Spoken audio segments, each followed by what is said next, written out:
कभी कभी किस्मत ऐसी सजा देती है जिसके लिए ना तो कोई कोर्ट होता है और ना ही कोई दलील। आज की कहानी दो औरतों से जुड़ी है, एक वो जिसने गलती की या हालात के चलते ऐसे हुआ और अब उसका नाम इतिहास में लिखा जाएगा एक सज़ा के साथ, और दूसरी जिसे ये सज़ा मिल चुकी है हमेशा के लिए। एक नाम निमिषा प्रिया, केरल की रहने वाली एक आम नर्स जिसने सपनों के साथ कदम रखा था यमन की ज़मीन पर, लेकिन आज वही ज़मीन उसे फांसी पर लटकाने जा रही है। दूसरा नाम शहजादी खान, उत्तर प्रदेश की बेटी जिसने यूएई में अपनी ज़िंदगी खो दी। अदालत ने उसे सज़ा दी, फांसी पर लटका दिया गया बीती 15 फरवरी को। अब सवाल उठता है कि विदेश जाकर जुर्म करना मजबूरी थी या ये जाल खुद ही बुना और अब फंस चुकी हैं इन हालातों में। तो केस नंबर 1, निमिषा प्रिया, मौत से 2 कदम दूर। 16 जुलाई तारीख मुकर्रर हो चुकी है। यमन की जेल में बंद है निमिषा प्रिया।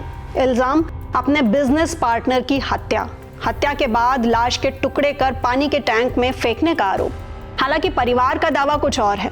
कहते हैं कि निमिषा तो सिर्फ अपना पासपोर्ट वापस पाना चाहती थी, इंजेक्शन दिया लेकिन ओवरडोज से मौत हो गई। अब कहानी की परतें और भी गहरी हैं। निमिषा यमन में क्लिनिक चला रही थी। मजबूरी में वहां के एक नागरिक के साथ साझेदारी करनी पड़ी, लेकिन पार्टनर ने फर्जी डॉक्यूमेंट से शादी का दावा, पासपोर्ट छीन लिया, मारपीट, शोषण और फिर ये खौफनाक मोड़।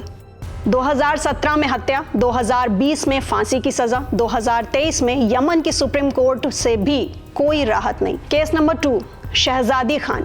अब सिर्फ एक कहानी, यूएई में 15 फरवरी को फांसी दी जा चुकी है। परिवार अब भी सदमे में है। कानून के फैसले के आगे कोई आवाज नहीं पहुंची।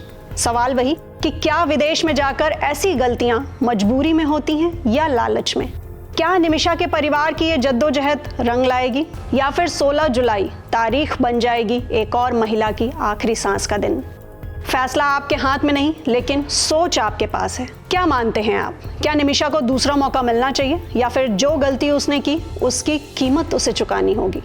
कमेंट सेक्शन में हमें बताइए अपने विचार, और ऐसे ही बड़े मुद्दों के पीछे छिपी सच्चाई और ऐसे ही एक्सप्लेनर्स के लिए जुड़े रहिए INX लाइव के साथ, क्योंकि हर खबर के पीछे होती है एक कहानी जिसे जानना आपका हक है।